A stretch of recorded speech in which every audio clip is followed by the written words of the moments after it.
We are about to launch Experiencing Revelation, a completely new perspective on the book of Revelation in the Bible. For many centuries, people have read the 404 verses of the book of Revelation, wondered, what can this possibly mean? Then they carved it up into separate pieces to analyze into oblivion. It seems mysterious and scary and overwhelming and so full of fear to the average reader. Unless you have all the charts and references, the keys, and some other special means of interpretation to decipher the code. Even then, it seems terribly confusing. But let's cut right to the chase, shall we? Because deep in the book of Revelation, John writes a comment that is kind of what we're saying is the nuclear nugget about all the aspects of this thing that seems so scary. The battles, the darkness, the judgment. How does it all tie together? That is the question we're addressing today. And the answer is God ties it all together. Not the devil, not the fear, not the big beast, the little beast, but God, the Father Almighty, He does it. So let's look at a summary statement in Revelation 17. Right.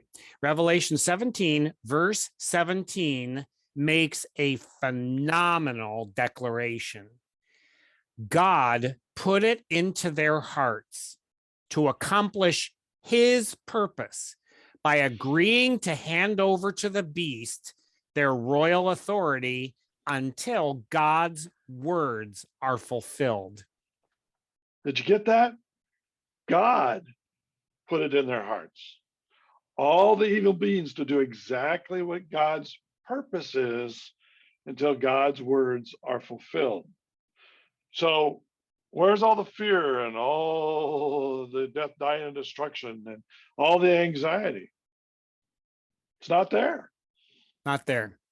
A response of fear and anxiety over Revelation comes from reading little pieces of it stuck into silos, separated from the whole story, and not experiencing the entire revealing of Jesus Christ through the whole book. So let's go a little deeper. So what about this word purpose in that verse? What was and what is God's purpose? Interesting question. It's a rare word in the New Testament, gnome, Gnome. It looks like our word gnome for that little thing you put in your garden. Gnome is a special noun from the verb to know. It's not about guessing, not about having an idea. It does not mean a plan or a strategy. This outcome is what God has known to be the truth. Not a mistake, not a chance outcome, not good luck, not even hard work. Because God puts it in the hearts of the kings, in the hearts of the big beast, the little beast, the monsters, the evil enemies, to accomplish His purpose, right? His gnome, until His words are fulfilled. There's an additional part of this context. Just so you know, we're not pulling bits and pieces out of the book as a whole to make it look like something it's actually not. This whole chapter in Revelation 17 is about the judgment of the city that colluded with the powers of the earth to slaughter the Messiah Lamb. The whole battle to the end of the world, sorry guys, it's just not in the book of Revelation. Unless you pull a verse from here and another one from there, add in some verses from Jeremiah or Daniel or Moses, then glue them all together to make a different picture. Because just above verse 17 is verse 13. The word gnome is used again. The kings dead set against God have gnome, one purpose also, to give their power and authority to the beast, and they will wage war against the Lamb. Whoa, there it is. There's the war. Yeah, wait. Keep reading. Don't stop at the edge of your silo there, buddy. It continues.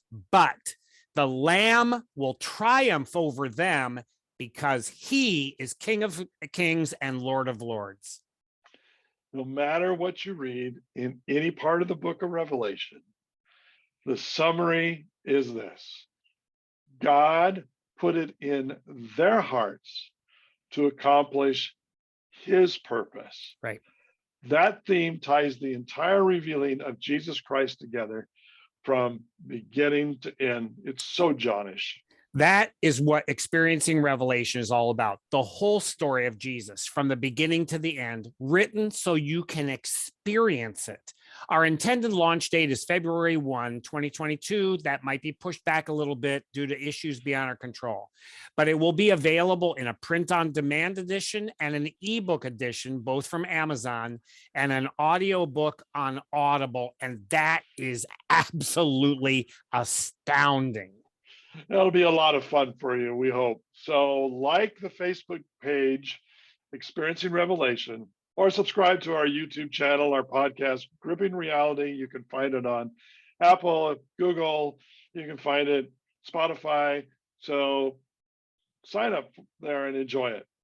Our next podcast focuses on Revelation's description of the resurrection of Jesus, not the event as described in the Gospels, but the effect of the resurrection. So this is going to probably be a little extremely peculiar, but it's hooked into the invitation to the wedding banquet of the living Lamb that was slain and the bride in chapter 19. So until then, this is West Coast Mike Wilson And East Coast Mike Merrill. See ya.